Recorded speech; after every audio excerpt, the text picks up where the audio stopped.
makes me feel like a man. You want every team to lose any other game? Sorry. Bailey Zappi just another time. You know what? Whoa, time out. Are you kidding? That's what I'm I'm gonna try to drop a mic.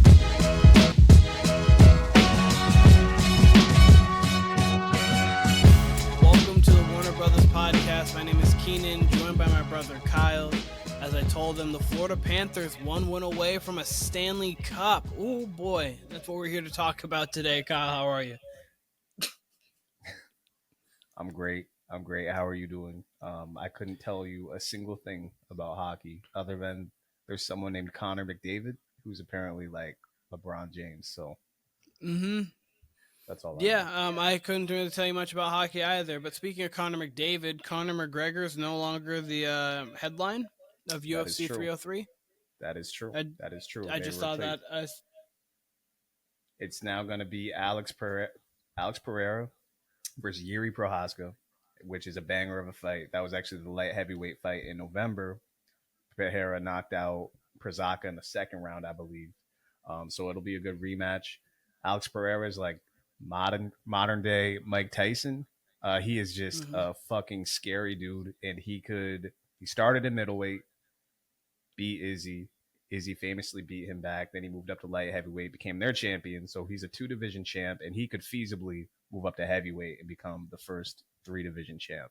Obviously not simultaneously, but he's got the body for it, and he's got ridiculous punching power.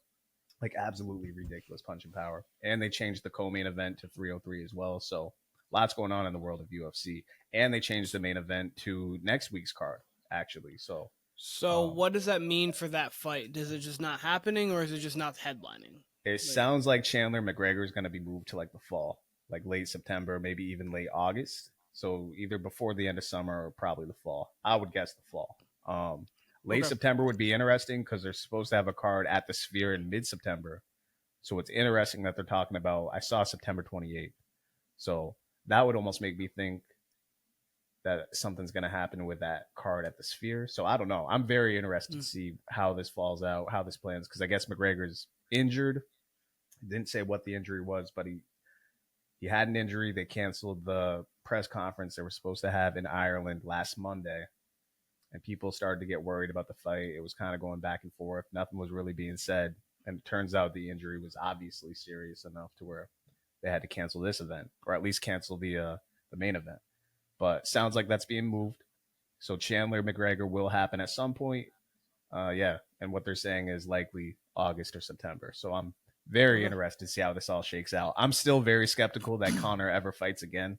It seems something always comes up, or he always has just something going on, whether it's at least this is actually fight related. So I don't know, but I won't believe Conor's actually fighting until I see it myself, until Bruce Buffer introduces him. So it's time. The man. Absolutely. So excited that I'm going to be putting together the player list that I've put together actually 1 year ago last year, or 1 year ago tomorrow last year, that I put together the top 32 players, which got a little heated with the me, you, and Camden conversation towards the bottom with Karl Anthony Towns, Bam, Sabonis, a few others. Fun. I'm excited to put that together now. I usually wait until the end of the finals, going on to the finals, which could be over Friday. I don't see living past Monday. That's I can't. If it gets to Thursday, that'd be really cool, because then that means I'm there for it. But I can't see it living past Monday. But what were your thoughts about Game 3? And I have a lot to say about a certain individual that you probably do too. But well, first let me answer your list. I think it would be cool next week if we could get Camden on and rehash this updated list, the three of us. If not, I'm sure we could get other guests, but it'd be cool if we could get Camden and, just rehash that. Because, that was the most contentious part that I can remember, was the Sabonis, Bam Adebayo, Karl Anthony Towns. That that ordering of how those players. Yep. But as far as Game 3 goes, it's weird, Keenan. I mean, we've talked about my Celtics fandom, maybe non-fandom now, and I mean, I said it on here. I mean, you can see the clip from last night. I said, like, I'm rooting for the Mavs. I just want as much basketball as we can. Like, nobody wants a sweep, all right? Especially after what we've seen in the Eastern Conference. We just haven't had many good series, right? Mm-hmm. And here we are, right? And I see yesterday afternoon, I should say, like everyone else, Kristaps Porzingis is in fact out. He's not going to play. That's score one for the Mavs right there.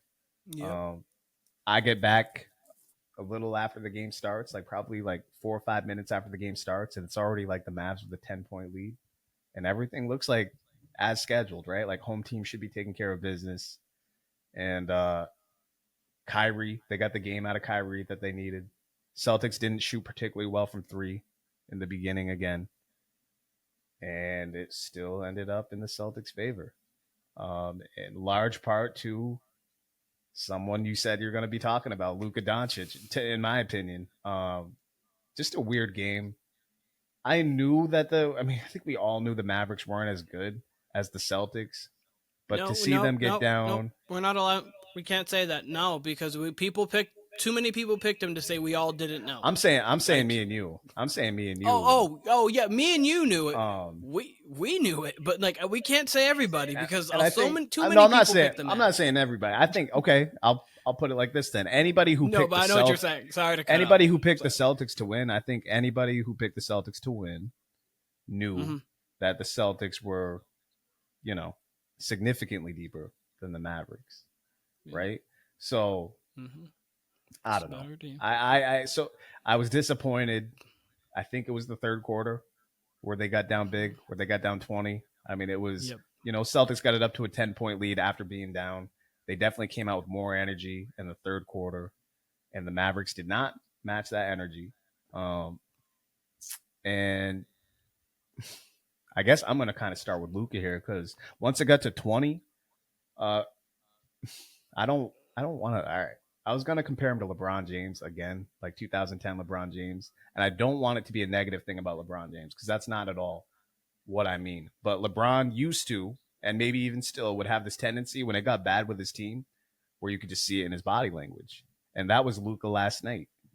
Luka down 20, just sulked, shoulder slumped, standing in the corner. And the only two players, mind you, not many players on that team can create their own shot.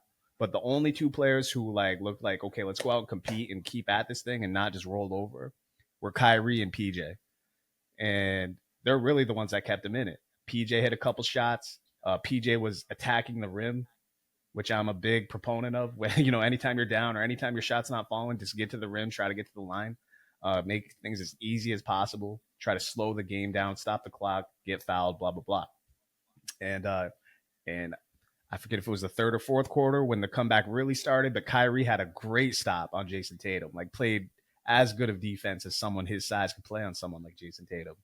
And fast forward to them getting it down 3. And really, we can just say that fourth quarter, I mean, Luka, I don't know, big guys who are the most easy to get fouled out, if they go into the fourth quarter with 3 fouls, it's even hard to foul a big guy out. Even someone like Karl-Anthony Towns, who's very foul prone. Excuse me. And you got someone like Luka Doncic, who's a terrible defender, who hasn't been able to guard anybody on the Celtics, picks up 3 of the stupidest fouls you will ever see in the fourth quarter alone, in the span of probably 6 minutes. That's pretty pathetic. I think his effort this entire series has been pathetic. I don't care what the stats say. I don't care what he's averaging. I don't care about any of that. He has not been even the second best player in the series. And Kyrie certainly outplayed him last night. Kyrie did what he was supposed to do. And once again, Luka didn't hold up his end of the deal.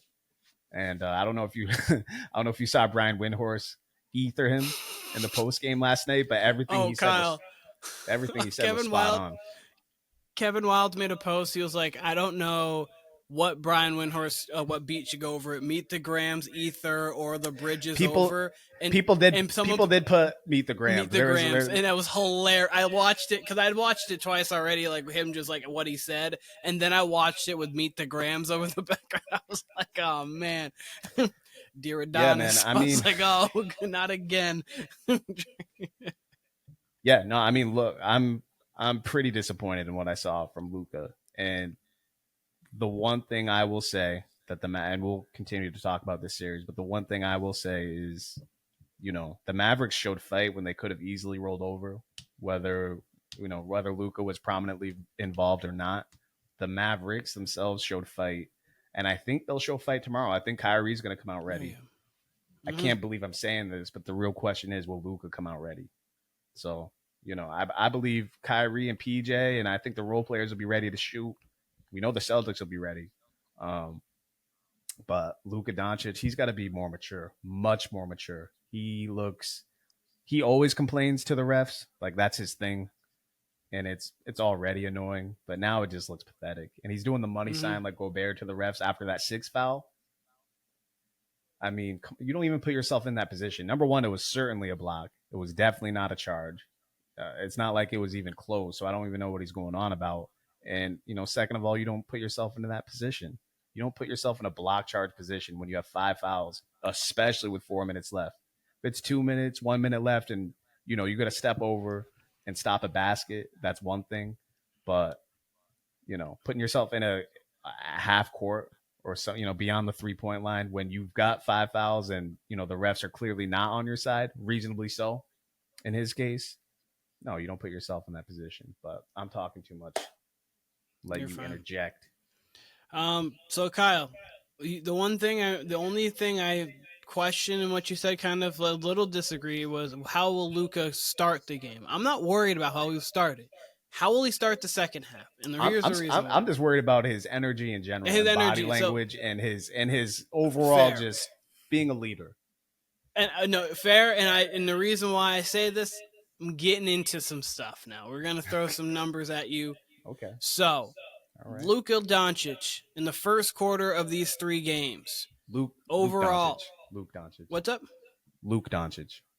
Sorry, Luka Doncic in the first quarter of these 3 games, averaging right now 11 points, about 2 rebounds, 2 assists, shooting 56% from the floor, 27 from 3, 67 from the line. He shot bad from the free throw line all series. Not the greatest of free throw shooters for being a guard and playing on the wing, only shooting around 74% for his career. First half-wise, 18 points, 3 rebounds, 2 assists, 53% from the floor, 33 from 3, 55 from the line. So in the first half, he's exactly... The rebounds are a little bit down, assists are a little down for technically his across-the-board averages, but that's the Luka we know. A very efficient, aggressive scorer playing good basketball. Cool. Second half, 11 points, 2 rebounds, 2 assists. 11 points, 5 rebounds, 4 assists, 38.7% from the floor, 30 from 3, 62 from the line. So, the efficiency goes down. The points are kind of the same as they are in the first quarter, but second half he clearly dips. This is where the problem comes in. Fourth quarter stats. Luka Doncic in these 3 fourth quarters put together, 2.6 points, 2 rebounds, 1.6 assists, 20% from the floor. What? He's at 2.6 points. Sorry to cut you off. 2.6 points. He was at 3 points going into game 3. So does that mean he scored? No, he scored 3 in game 1, 3 in game 2, 2 in game 3. He scored 8 points in 3 fourths. So he couldn't even meet his average going into game 3. No, and you were talking. You said you don't want to harp on LeBron too much. Blah blah blah. Whatever. You were talking about the LeBron 2010 run when games 4, 5, and 6 in particular, LeBron had a bad 3-game stretch. He averaged 21, 11, and 8, which for LeBron, still numbers. He's always going to put up his numbers. Shot 34% from the floor, 15 from 3, and just looked disengaged and like he didn't want to be there anymore and like he kind of gave up on the series against Boston. That was after they were up 2-1. You brought that up. What we've also brought up is when we go to the 2011 finals, we know LeBron played horrendous. let's compare their fourth quarter stats. LeBron in those fourth quarters in the finals averaged 3 points, about 2 rebounds, about 2 assists, shot 30% from the floor, 11% from three, and he made all of his 3 free throws, so 100% from the free throw line. All of his three.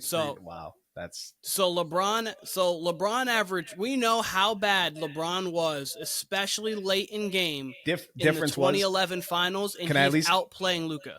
Can I at least give? Can I at least give you that LeBron those whole games was not playing well. Like he was disengaged the whole entire games of that series. At least 3, 4, 5, and 6. I think it was 6. I think was his best game out of all of them.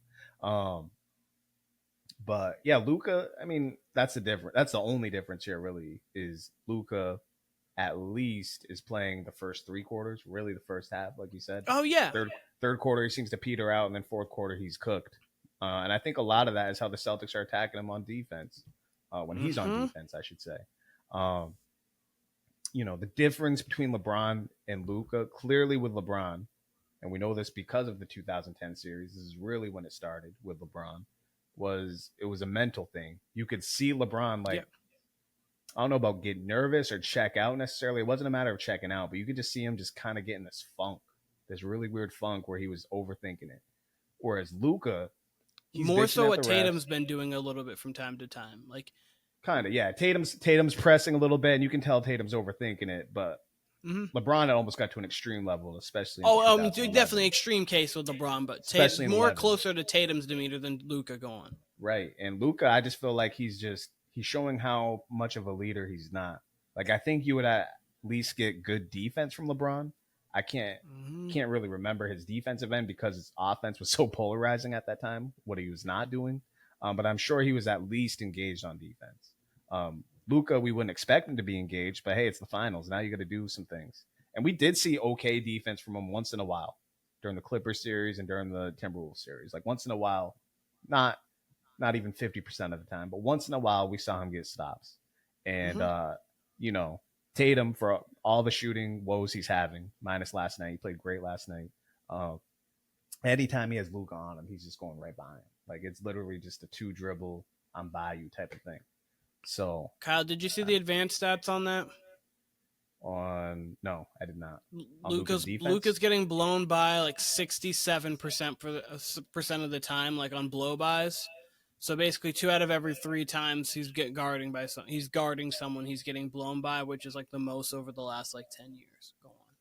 Yeah, I mean, hey, to sum it up, Luka just looks like the coach's son out there, getting all the shots he wants, putting up whatever he wants on offense, doing nothing on defense, and then just bitching at the refs and just overall having a shitty attitude, just having a really bad attitude. Does not look like the best of teammates.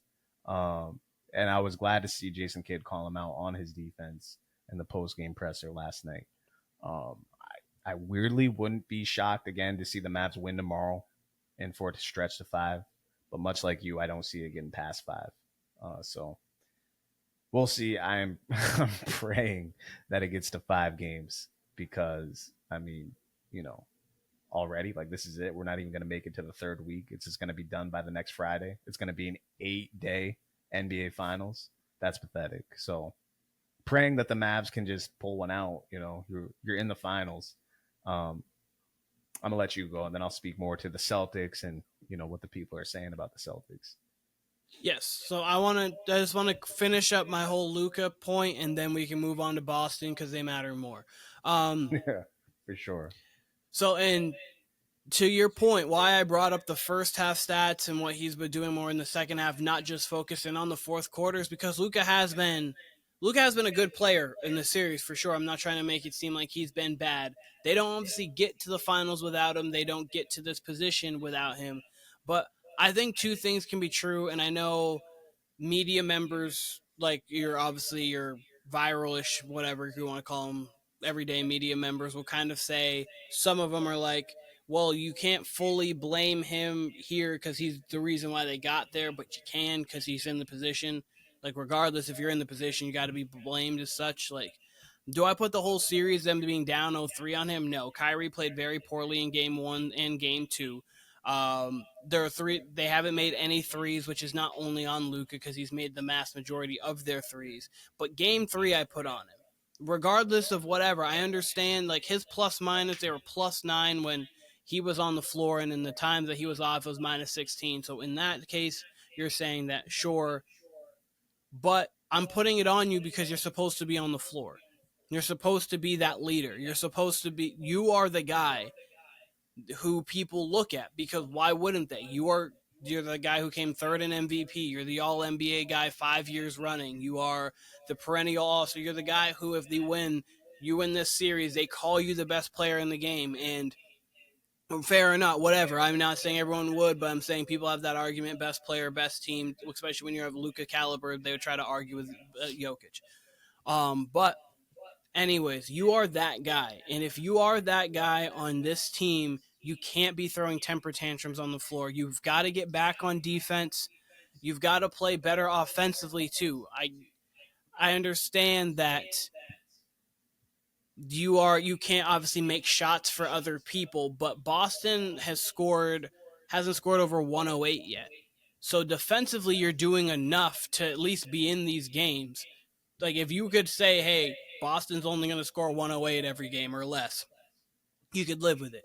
Boston's such a great offensive team, you can live with the fact that that's going to be the case. You've got to get there. So Luka's got to be playing better offensively, and then defensively, he's been a cone. And we can't – what are we going to do with cone defense and then offensively not playing up to standard? So Luka absolutely deserves blame to me for game 3, regardless of what the plus minus would say of like, well, technically he was +9 on the floor. Well, then be on the floor for the entirety of the game and don't get 5 fouls in the second half. That can't happen. I think he had 4. Let me just quickly check this right before you say anything else. He had 4 fouls in the fourth quarter. Can't happen. 4 in the fourth quarter. That can't happen. I thought it was 3. I thought it was 3. I did not realize it was 4. That's pathetic. John Williams, I thought this was when the Celtics win. I hope to have John Williams on and get him to talk his shit about the Celtics. Yeah, absolutely. Maybe Camden too, because Camden's a big C's guy. For sure. John said after the game last night, he hits the group chat and he says, we're talking about Luka's fouls and stuff, and John's like, he just quit. He was mentally out of it and he just took himself out of the game. Can't argue with that. There's nothing I can say to argue that. Because, all of a sudden now you want to play defense to the point where you're over aggressive. His 4th, 5th, and 6th fouls was literally him just reaching in, stupid foul on Peyton Pritchard. 5th foul, he hooks Jalen. They're in the midst of a 22-2 run. Why are we? You know how important you are. What are you doing? 5th foul, Jaylen Brown, he hooks him when he could have just let him go to the rim. There's still 7 minutes left, 6 minutes left. It was about a minute before he fouls out, and then we talked about the one he fouled out on. Famously, I fouled out on a similar play. That was my last play of my high school career. But you got a technical on that too, right? Because didn't you throw your mouth guard? Absolutely. That's a story for another day. You went to Steph Curry game 6, which is like one of the last times we saw a superstar foul out of a finals game like that. But superstar game 6 fouled out, throw the mouth. It was a mixture of Luka's foul out and Steph Curry's foul out was what that was. But and then got ejected from the game. But back to Luka. You say you don't hold game 2 against him. The only game I don't hold against him is game 1. That's your very first finals game. Celtics have been there before. Celtics did what they were supposed to do. And they had Porzingis coming back on top of that. Game 2, Celtics didn't play well. Celtics didn't shoot well. Sure, Kyrie didn't shoot well. Sure, maybe the other guys on your team didn't shoot well from 3. But I want to remind you, this guy put up 73 and 8 in a game in January this year. Seemingly can get a shot whenever he wants. Seemingly, no matter how great Boston is on defense, I think Doncic can take any one of those guys to the rim, whether it's Tatum, whether it's Brown, whether it's Holiday, whether it's Derek White. You take any Horford too. Take them all to the rim at will, whenever he wants. And he seems more than happy to just play, James Harden offense, step back threes, which is, I know very well that's Luka's offense too. But man, it seems like he's settling for jumpers way more than usual. And, game 2, He scored 3 points in the fourth quarter and played the entire fourth. I said last podcast about his whack ass one-legged three. Like, what is that? Like, he is not. Again, I'm going to sound exactly like last podcast, but I mean, he should be getting a ton more smoke. And I know he's going to poured on him a little bit more after game 3, but I mean, just his body language has been ridiculously terrible, even in close games, and that's pathetic. And that's something we haven't really seen from Luka in previous rounds. And I know he's whiny, and I know he complains to the refs all the time, but now it's like he's kind of taking it down on his teammates, not really directly. He's not maybe yelling at them, but to have that body language towards your teammates or towards losing, it's not a good look. And this is someone who's supposed to be the European chosen one. I know Wemby's here now, but before that, Luka was the best European prospect. He didn't have, because his highlights weren't as flashy. No, we didn't give him the same hype as Wemby or LeBron, but he was right there. He was touted as the best European prospect and lived up to it immediately. Year 1 lived up to it, and ever since he's been elite. He's been top 10. So, yeah, no, I mean, if you're LeBron James, if you're Michael Jordan, if you're Magic Johnson, if you're Larry Bird, if you're Nikola Jokic, if you're any of those guys, we expect more than Steph Curry. We expect more than 3 points in the fourth. And even on their worst day, as you just said with LeBron, he's at least getting 3. LeBron's one thing. That was, we didn't see anything like that from LeBron, really, to that degree. And that's why I brought that up, because like that's a historically, like, when you're looking through history, you're like, what was that? Like, that just sticks out like a sore thumb of how bad he was. And he will obviously admit, everyone knows how bad he was. And if you're saying that bad of LeBron is putting up better numbers than Luka in the 3 fourth quarters we've seen thus far, that doesn't say the whole fourth quarter's not the other 36 minutes. But it does show you either how worn down he is throughout the game from getting what the Celtics defense is doing, because I think the Celtics defense deserves credit for this too, because they've played phenomenal. But this is also a guy, as you just said, put up 73. I don't care if it was against the Hawks, put up 73 in a game. He could probably get more than 3 points trying. Like, he probably could try to get more than 3. The Celtics defense is, I don't know if the Celtics defense is that. It's not Mike, Pippen, LeBron, Rodman, and Hakeem. It's good. It's great. It's great. It's great. I don't know if it's that. It's probably the best defense in the league when they want to be. Like I said, the Timberwolves are more physical. They can clamp you up like those like a 90s team, like a Jordan Pippen type team, because they can just get under you. But the Celtics, who can also be physical, of course, but they're just so long and versatile. They have a more versatile defense. But one last thing I want to say about LeBron, and this will relate to Luka. The reason why, besides all of LeBron's greatness and all of his hype coming out of high school, the reason why, besides that, it was so disappointing what he did in 2010 and 2011, right, is because in 2007 we saw him score 30 straight against the Pistons. We'd seen him go head-to-head with KG, Pierce, Ray Allen, Celtics, going for 40-plus in a Game 7. We'd seen it from him already. So, for him to kind of just have a body language change and kind of melt a little bit, because, again, he did it a little bit in 2010. I think Game 5 was the worst game. He's dropped like 14 at home when he got his MVP trophy. It was just a bad look. And then Game 6, I've said this here before, stats look good. He did not play well at all.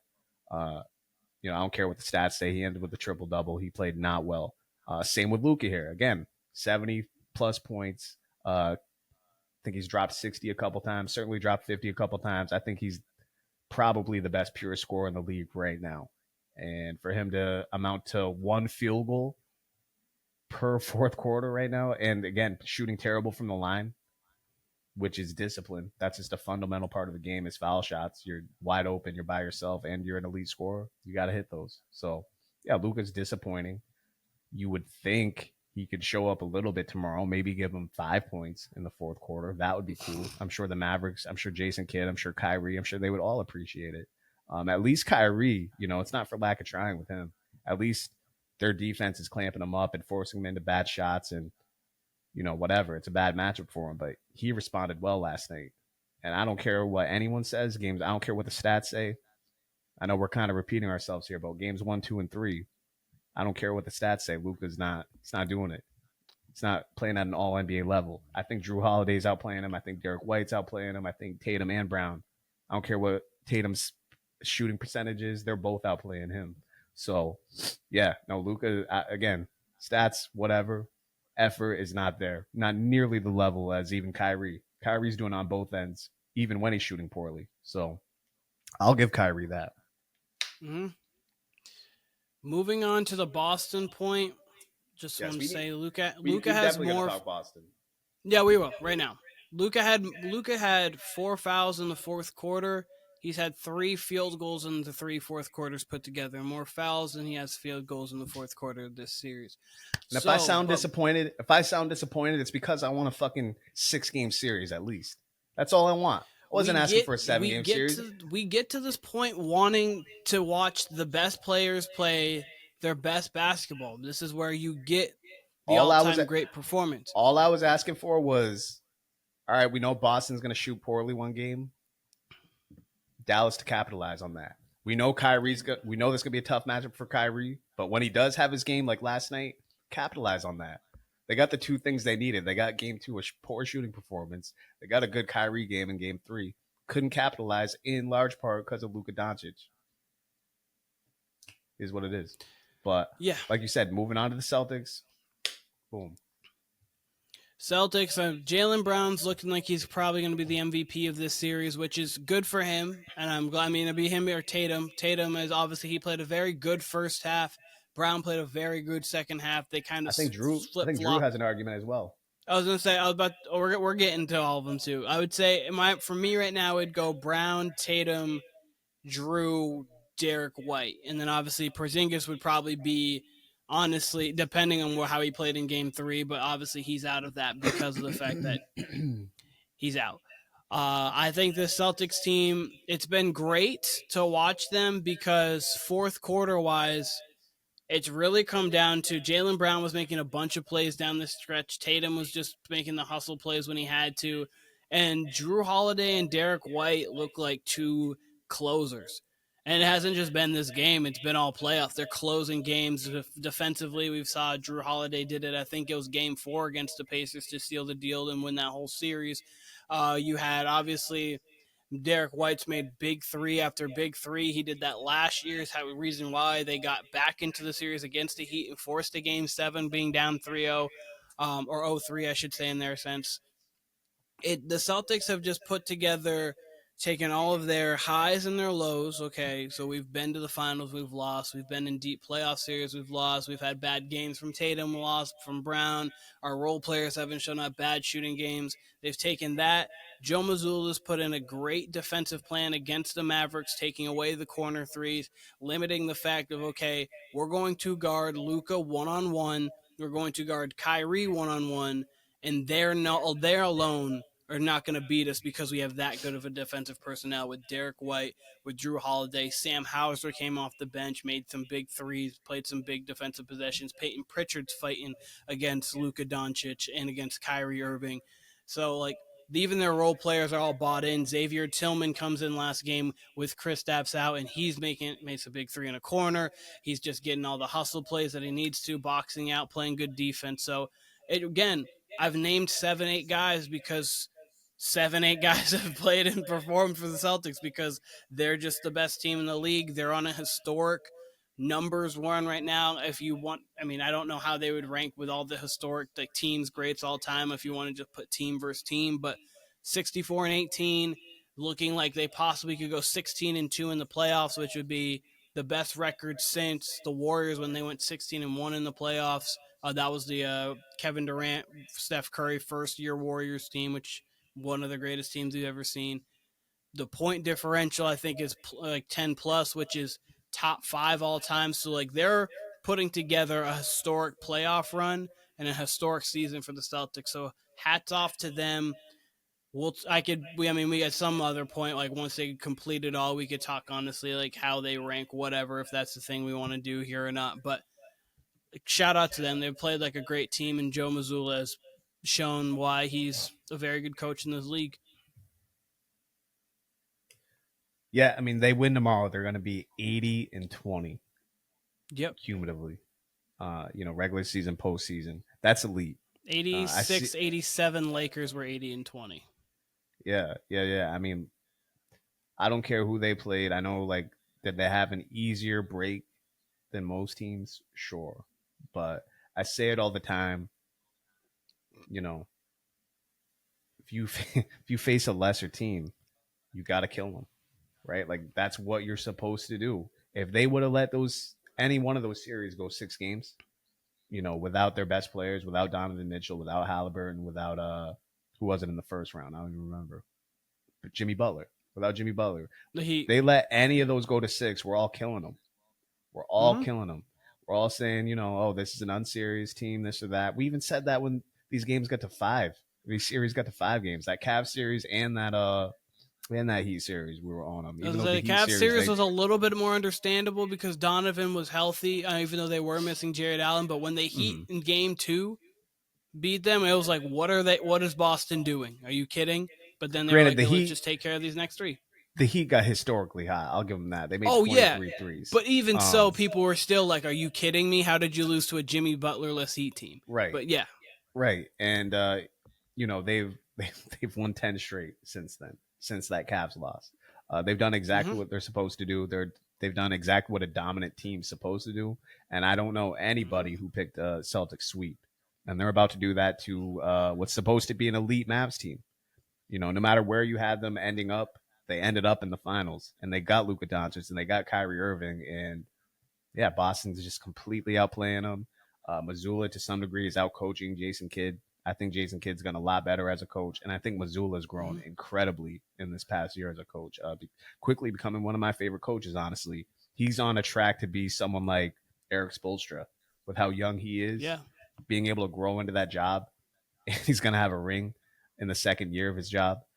This team somewhat reminds me of that 2015 Warriors team, just with how much they won in the regular season and then being able to turn that into postseason success. Again, they got through with I was talking about that. They got through with other teams' injuries as well. And I was saying, I think it's going to be the same thing where people are going to be like, well, can you kind of prove themselves next year too? Because it was like, well, they did have this easy path and this easy path, this easy path. And then we know what that Warriors team did. Do I think the Celtics team's going 74-10 to break the record, or 74-8 to break the record? No, but they're going to, I think they'll come out and prove themselves to show how good they are. Yeah. I mean, that's exactly it. I mean, we're going to find out how good of a champion this team really is with how they defend their championship. And I can tell you this, they won 64 games this year. I can tell you they're not winning 52 games next year. They're not going to slide back. They're probably, if they're not a 1 seed next year, I doubt they get lower than a 3 seed, right? I would be shocked if they don't make it to the conference finals. We're going to see this team in the conference finals. So I know there's people out there who desperately want the Celtics team to be phony. They want them to be fugazi, and they're just not. They're the real deal. They've grown up. I mean, Jaylen Brown and Jason Tatum were fucking babies in the conference finals, right? They're true veterans now. They've done this. They're beyond their years because of their playoff scars. I mean, they've lived in deep postseason games. They've lived in it. And a credit to Danny Ainge and a credit to Brad Stevens with how they've built this team because – I mean, look, ever since that KG era, it's been 1 year off, and then they were off and running. It's been an excellent run franchise. I think if this was the Knicks or if this was the Lakers or if this was anybody else like that, they'd be getting way more credit than they should. And it's unfortunate that they're probably going to win tomorrow or win on Monday. And I don't know. I mean, I've said this. I don't watch ESPN, but I'm sure they're not going to get the credit they should. And people are going to be talking about, is Jaylen the number one because he got MVP and this and that? But none of that shit matters. Jason, you'll know this, Keenan. Tatum, he came in as the more polished product, like Carmelo. So he was immediately better than Jaylen because he was so polished. Whereas Jaylen was still growing into his own, still improving. At that time, not as good as Tatum. Whereas Jaylen Brown, he was more like Kawhi and Paul George and is the raw product, full of athleticism, and had all the tools to be a good defender. Showed that early on. Showed, bits and pieces of his scoring ability. And now we're getting the complete show of it with Jaylen Brown. And now he's probably, if not on Tatum's level, not far from it. And that's what happens when you're the type of prospect Jaylen Brown is. So, yeah, I know Tatum's looked like the better player most of their careers that they've played together. But Jaylen Brown, as we're seeing these last few rounds, is coming right on his level. And next year, post championship for these guys and post Olympics for Tatum, look out, because I mean, we saw it with Draymond Green and we saw it with Steph Curry after 2015. They're gonna take off. Like all the shit like that we got worried about with Tatum and how much he's overthinking it. You're gonna see none of that next year. On top of like you said, with Drew Holiday and Derek White as the role players, they ain't afraid to shoot late game. Drew Holiday's already a champion. I think Horford's afraid to shoot late in the game. So you got that mixed with what Brown and Tatum's confidence is going to be next year, on top of probably what's going to be a better, deeper team. It's going to be scary for the league. It really is. It's going to be scary, and I'm very excited to see what they become.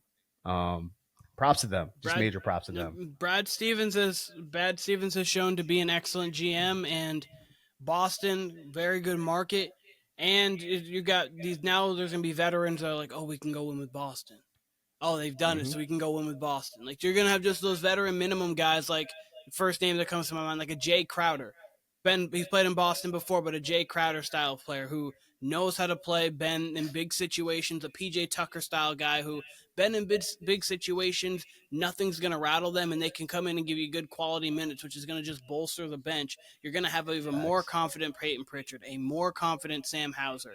You're going to obviously have, as you just pointed out, a more confident Jaylen Brown and a Jason Tatum who has a weight lifted off of his shoulders because all he's heard is, yeah, but you don't have a championship. Yeah, you don't have a championship. People are going to talk about finals MVP or whatnot if he doesn't win it, whatever.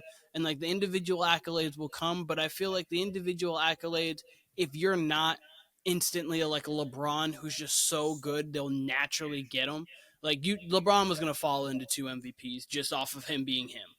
But like someone like Tatum, who is so polished, but now he has the accolades and he's going to have the championship to go along with the All NBAs. So that just going to have such a weight off of his shoulders to not think like, man, if I mess up here, what is it? And now he's just going to go out and play basketball. Like I was talking. And by the way, not to cut you off, but that's been few and far between with him. We've seen that more this year than ever before. He's normally, I mean, we're talking about someone who dropped 50 in a game 7 last year, 51. Oh yeah, he dropped 51 in a game, 46 in Giannis. He's Absolutely. Long been a big game performer. That 46-point game on the road versus Milwaukee. Like this year is the only time it's been questionable, and he's had a good enough team to where it's been okay. And again, I'd rather him shoot like shit than be playing hot potato with it, which he's not. Mm-hmm. You know what I mean? And he's still trying to at least get to the rim. He's, we've said it. Elite defense. He's rebounding the ball well, passing the ball well, just not shooting the ball well. And last night he played much better. The shots were falling, and yeah, I mean we see the results. Keep going. No, I was saying the real thing with him is just an overthinking it. We were kind of talking about LeBron earlier and how that was to a very extreme level, but LeBron in 11 was just overthinking everything. Like I've got to do this here, or I've got to focus on this here, got to do this here. And I think with this championship and then playing, we give a lot of credit to the Olympics. I don't know how many other people really do. I think being around people like Steph and LeBron and who are such veterans in the game and kind of even pulling little things from them is you're going to learn even more. The same way we were talking about that 08 Redeem team, how people were pulling and learning things from Kobe.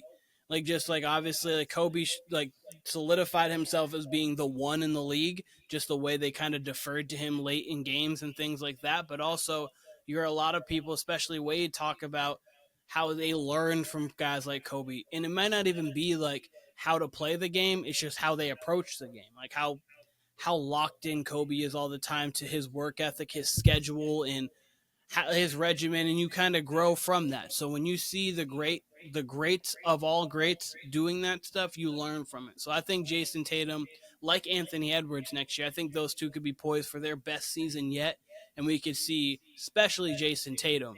I think Anthony Edwards, just off of the fact that he's so sheerly talented, he's young, him coming off of playing in the Olympics and learning from those guys. But Jason Tatum coming off of a growth and confidence, and then a weight lifted off of his shoulders because he finally got what he was chasing, which is that championship. I think Jason Tatum could have himself a fun year. I think the Celtics team now can just have fun. And when you have a really talented team who has been in every situation, now they're having fun, That's when dynasties start. I mean, are they going to be? We'll see. I don't want to say it, but like that's when dynastic things can happen, when you learn to have fun with the fact of what you're doing. Unless you're the Patriots and no fun's allowed, but they're just so talented Hey, winning's and fun. so well buttoned up because of Winning's Bill. fun. But go on. Winning's fun, and I'm glad you mentioned the Patriots, because big shouts to Boston last night. Y'all sold out the event at TD Garden just to watch the game, just for a viewing party, and then you guys also sold out the Tom Brady jersey retirement, which I'm mad. I completely forgot all about it. I wish I was there, especially after last night's trash ass game. I wish I was there. Robert Kraft brought out Jay-Z to bring out Tom Brady, because Tom Brady would always come out to PSA, and he brought out Jay-Z to actually bring out Tom Brady, and teammates from both dynasty runs were there for Tom Brady. It was an incredible event. Pats Nation, I am proud of y'all. Y'all really showed out. Gave Bill Belichick a like 3-minute standing ovation. So real Pats fans were in the building, because they gave Randy Moss a great ovation. As I said, they gave Belichick a great ovation. Tom Brady gave a great speech. I haven't seen all the highlights yet, but it seemed like a Patriots family reunion. I will never forgive myself for not going. Let me just repeat that again. And it just looked like an incredible event. I'm actually probably going to catch it on YouTube after this, but Yeah, makes me ready for football season. Made me whimsical of the past. Miss it. Again, I'm proud of. I'm very proud of Pats Nation. Proud they showed love to Belichick. I would expect it, but after all the shit we've heard literally since Brady left about, fire Belichick and this and that, clearly that's a fair weather Patriot fans. They ain't the real ones that was in the building last night. But man, what an event! Truly, what an event. yeah. And Boston gets a lot of flack, but they truly are one of the best sports cities in America. They are. I mean, they've been that, just their fan bases, and then like their team success also has to be up there with anybody. Obviously, the Red Sox have won 4 World Series since the turn of the century. The Patriots have 6 Super Bowls. The Celtics are looking within the next 5 days, just at max, prop for me, to raise their 18th. So, like, I mean, the Bruins, I don't know exactly. I think they've won, 2 or 3 Stanley Cups since the turn of the century, too. So, on all fronts, they are succeeding there. So, Boston, top 5 easy sports towns, especially when you're talking team success, but just the culture and the fan base that they have. You mentioned the Sox, right? Did you mention the Bruins and not the Sox? No, it's the Sox were the first one I said. They have 4 World Series since the turn of the century. My fault. No, you're good. Right. Sox 4 World Series. It was 04, 07, 13, and 17. There's World Series since the turn of the century. So yeah, no. So shouts to Celtics fans. Shouts to Celtics fans. Shouts to the Pats fans. Big shouts to the Pats fans, but shouts to the Celtics fans. I'm happy for y'all. As long as you don't squander a 3-0 lead here, should be the Celtics' 18th banner. Bruins won since the turn of the century in 2011.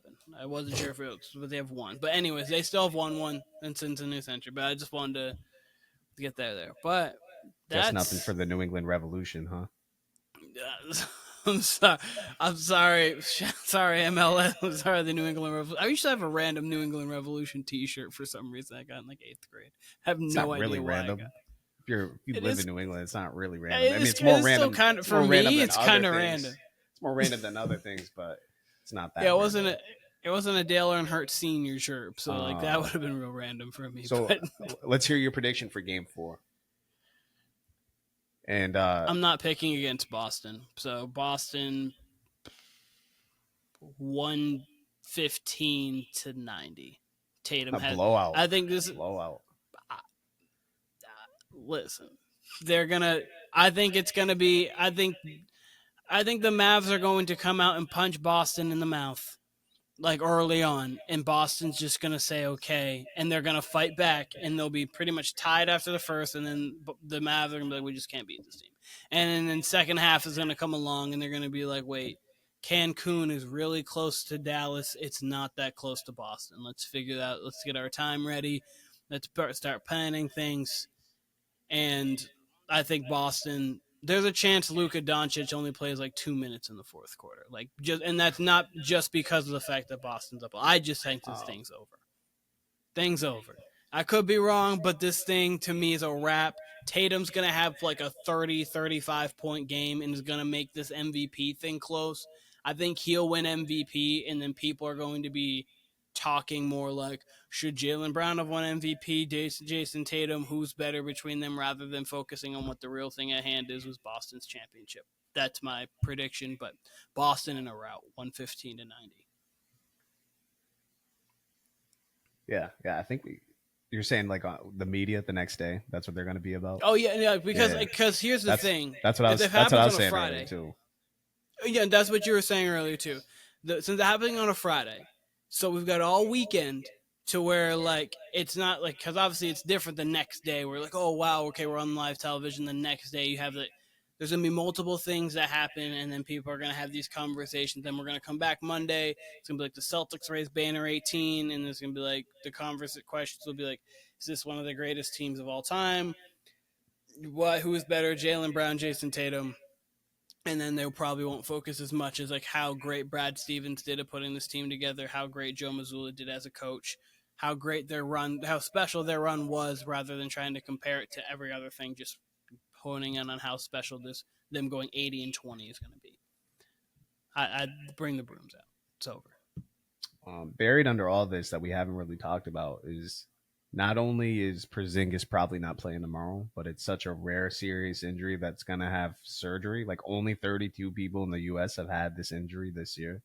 So it's extremely rare. It doesn't sound like it's necessarily like dangerous, right? He's going to need surgery, so maybe he'll be ready for training camp and be ready for game one.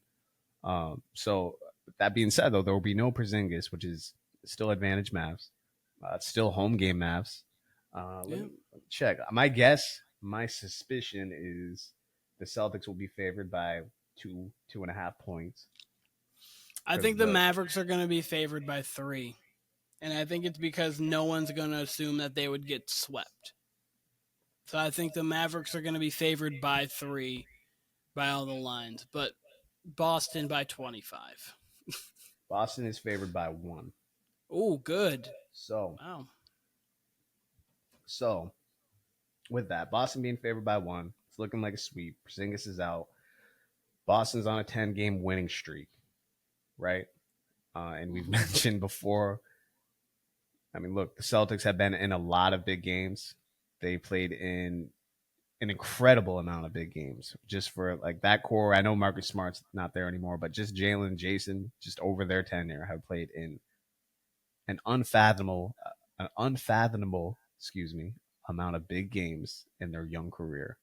That being said, they have not been in a finals elimination game as far as being favored in that game. They played in those games as, being down 3-2 against the Warriors, but they've never played up 3 anything in the finals. So they've never seen a desperate finals team giving them their absolute best shot. You still have Luka, who, for all we've said, much like Tatum was due for that 30-point game. We're still due for like a Luka 35, 9 and 10 or 35, 10 and 10, legit game with like an 8-point fourth quarter. We're still due for that. Maybe tomorrow's the night. Maybe tomorrow's the night that the Mavericks show up and they put it all together. Maybe you get back-to-back good games from Kyrie and you get an actual adult game from Luka Doncic. You still have one of the better coaches in the league in Jason Kidd. PJ, for how up and down PJ's been, he's at least been unafraid and will attack the rim. Absolutely. And won't wait around for Luka to get him started. He will at least try to get to the rim. So I think you're going to get good energy. Lively even played a really great game. He had a double-double. I believe he had 11 and 13. It's all right there for him. Everything we've said, regardless, games 2, 3, and 4, games 2 and 3 have been close. And even points in game 1, it got somewhat close, and then Boston kind of took it. So I'm for some reason going to roll with the Mavs. It's going to be a 105-100 victory for the Mavs, I guess. I hope you're right. Listen, I want to be wrong here. Yeah, I mean, it feels like they got to get one, right? And then Boston can just close it out at home in front of their fans. So I think that's what happens. Otherwise, yeah, it's going to be, an 8-point victory by the Celtics. And, it is what it is. Our season, the NBA season will be over already. I said this last podcast. I am already ready to go for next year. Like, give me the free agency, give me the draft, whatever happens there, but give me free agency, give me the Olympics and everything that comes with it. I think we're going to get a couple surprise trades this offseason. I'm ready. I'm looking forward to next NBA season already, more than I have probably since, I don't know, maybe that pandemic season. I think we're in for a special season next year, both NBA and NFL. I cannot wait to dive into the NFL. But there's this 2024 has been a phenomenal year thus far, even though I think that this finals has been lackluster. I think we had as we've talked about it, I think we had a very good NFL playoffs. I very much enjoyed the NFL playoffs. I mean, those rarely let down. Like, I can't even remember the last NFL playoffs where I walked out of it like, man, this was okay. Doesn't happen because you at least get one classic game, and even one classic game. And what would you say? I'd say we got 3 for sure great series in these playoffs. We got the Pacers and Knicks. We got the Knicks and Sixers. Timberwolves Nuggets. And T-Wolves Mavs wasn't bad. I wouldn't say that was classic though, but we got some good moments out of that. Mavs Clippers was pretty good. I mean, that went 6. Kyrie had a big moment. I mean, and then I associate Game 6 with Meet the Grams and Family Matters too. So like always that like just together that makes it a moment. like Game 6 Mavs Clippers is just a moment. You get fade away from Kyrie in the corner, and then you get those 2 diss tracks same night. Yeah. I mean, look, I think those are going to be the 3 we remember though. Is Nuggets, Timberwolves. Even though like 6 out of the 7 games weren't great, like it was only Game 7 that was really the great game out of that. But overall, it was just a good heavyweight match. And then again, Knicks Sixers and then Knicks Pacers were both incredible series. Those were probably the most entertaining. And I do want to give credit to the series that's never going to be talked about again probably, but the Magic Cavs was a good series. Just a good series. Never got live TV play, and then they did go to 7. Donovan I think had close to 50 or had 50 in Game 6 in a close loss. Paulo had a really good Game 7. Along with Donovan Mitchell. So, like, that was a good series. It just didn't get any national TV play, so we just never really saw any of it. Last thing about last night's game before we close, and I don't want to make this sound like I'm dick riding Kyrie or anything like that, but his last shot that he missed that would have tied the game, that 3, that Horford played really good defense on. When I say Kyrie's prepared for any situation, like that was like 9.8 out of 10 difficulty shot, and that could not have been any more straight on. Like that was like the best miss you could have. Like that's what I mean when I'm saying like Kyrie is prepared for any sort of shot in any sort of situation. So even in a miss, I found a way to be impressed with Kyrie there. So and also before we close, I want to say rest in peace to Jerry West. That was sad news yesterday.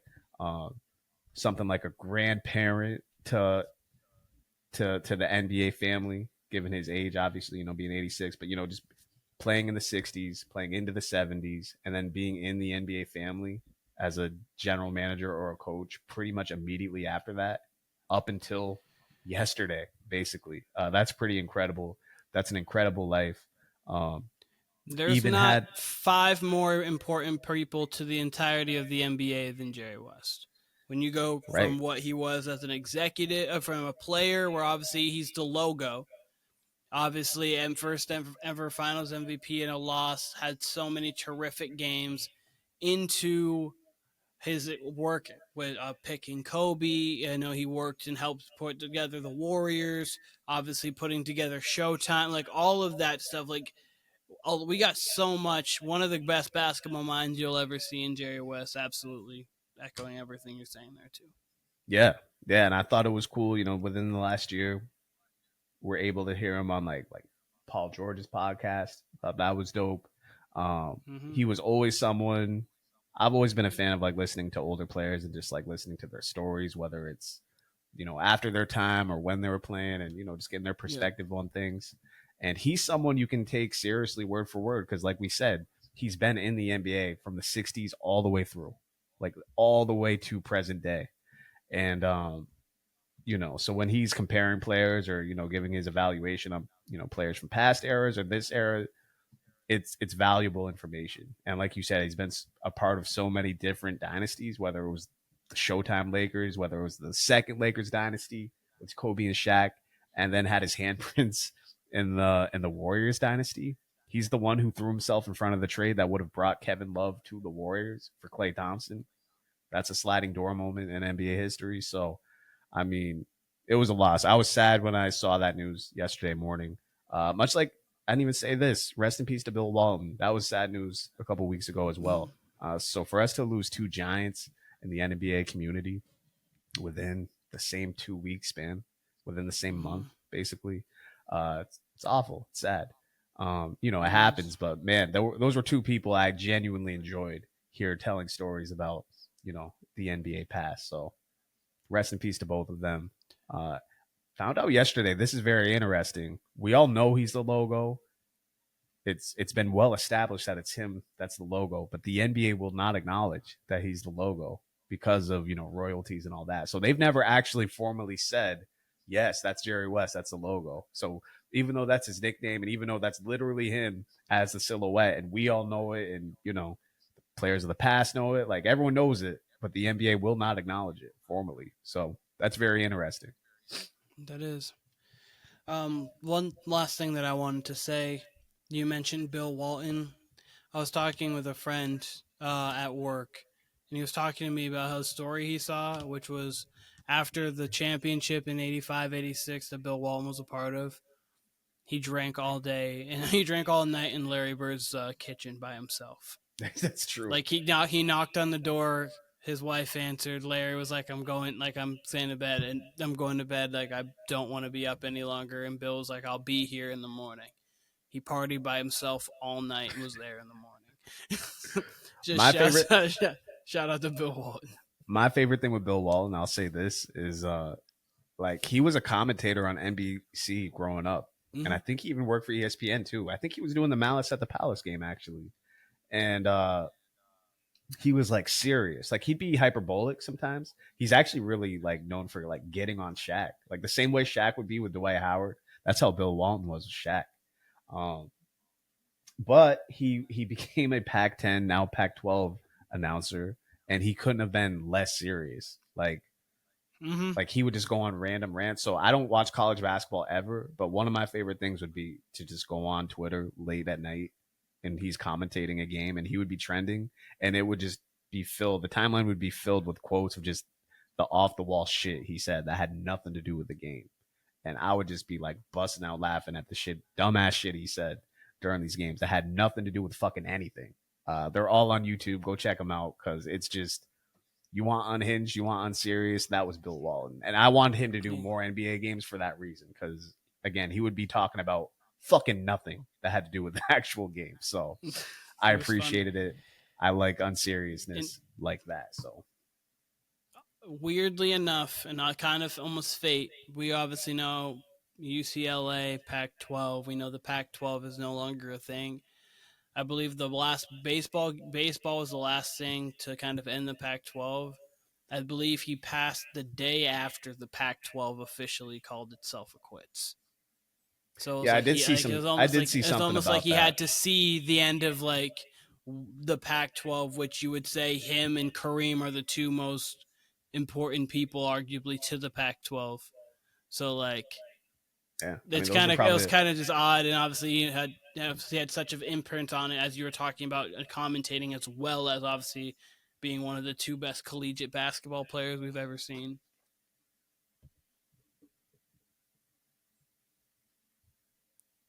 Alrighty, is there anything else you wanted to touch upon, or are we signing off? I think it's time to sign off. We got sign off. It's past midnight now. A lot of good music dropping. Don Toliver album just dropped. The Moneybagg Yo album just dropped. I think people like Action Bronson's dropping a song. I think Quavo's dropping a song. I'd have to look and see who else, but there's a good amount of music dropping tonight. Luke Combs. Normani dropped an album too, but I just want to say, just want to make sure Luke Combs is out there. There's a couple other. I forget who else. I could look easily, but I'm not going to. I'm not going to acknowledge Luke Combs, but Okay, whatever. But yeah, anyways, this was the Warner Brothas Podcast. That is Kyle. This is Keenan. Of course, TikTok, Instagram, follow us there. We're not too big on Twitter, unfortunately, or X, I should say. But obviously, YouTube, Warner Brothas Podcast as well. Stream, listen on Spotify, Apple Podcasts. We appreciate all the listeners, all the viewers, all the comments, and everything we're getting on social media posts as well. It's all been great. We appreciate all of you guys, and we'll see you all. Oh, she makes me feel like a man.